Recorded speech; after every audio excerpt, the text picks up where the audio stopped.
Welcome to the Banker lamp. Please enjoy the video. You'll start by opening Settings and confirming the iPad is updated enough to show the options. Once done, tap Display and Brightness immediately. This is where Auto Adjustment lives. Make sure the device isn't in low power mode and that you aren't connected to an external display.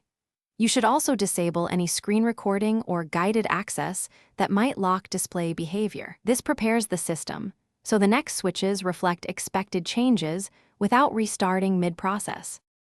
Now go to Accessibility, then Display and Text Size, and locate Auto Brightness. Turn it off. You do this because Auto Brightness is controlled there on many iPad OS versions.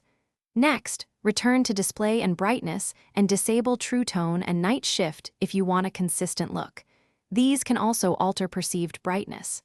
After those are off, set the brightness slider manually to your preferred level. Make sure the change persists by exiting Settings and observing the screen under varied light.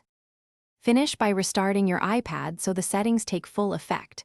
A reboot often resolves lingering automatic adjustments.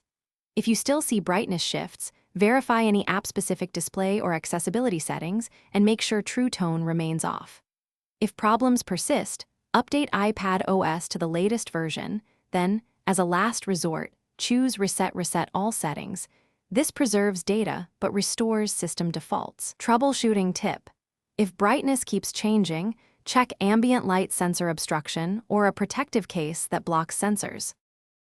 Thanks for watching. If this was helpful, leave a like and consider subscribing. See you next time.